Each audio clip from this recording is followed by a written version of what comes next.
Okay, in this video I'm going to show you how to post to a threaded discussion in Moodle.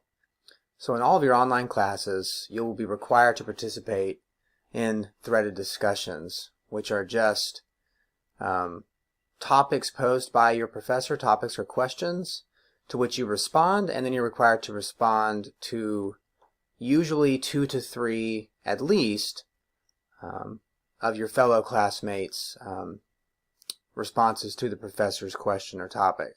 So to get to the threaded discussion, as always, you can scroll down the page and find it where it's located here in the week, or under the activities box over here you can click on forums.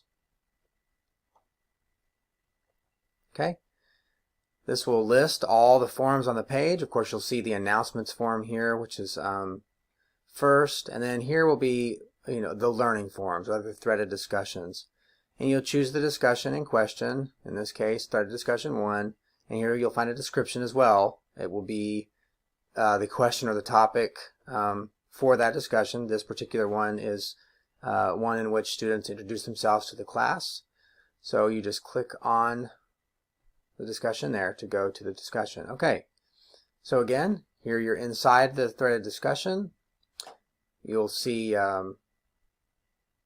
the date and time.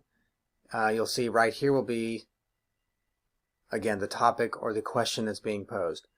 To respond to it, you click reply over here. Okay, so it opens up something that looks a lot like maybe an email. Here's the subject, and here in the message box is where you respond.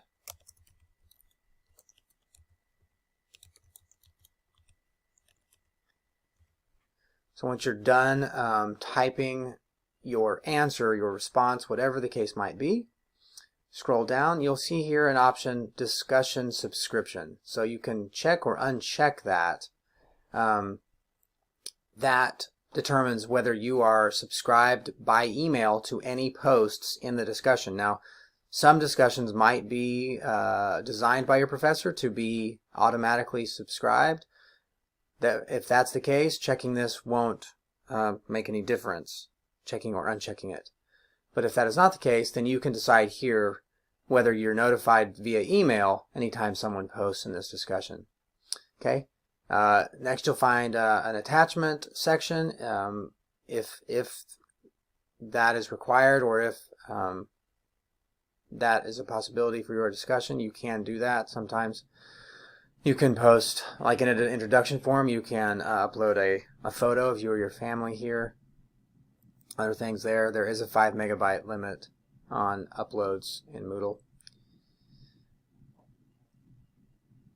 Then when you are done with everything in your discussion, you simply click post to forum. Okay. So you can see here that here you are, here's your post. Okay, so to respond to other students, it's the same thing, quite simple. Their posts will appear like this, just like yours, and all you do is hit reply. You will not be able to edit or delete anyone else's post, but you can edit or delete your own. You also have, after you post in a threaded discussion, 30 minutes to edit that post. After that, it is officially posted and you will no longer be able to edit or delete it. And that is how you post to a threaded discussion in Moodle.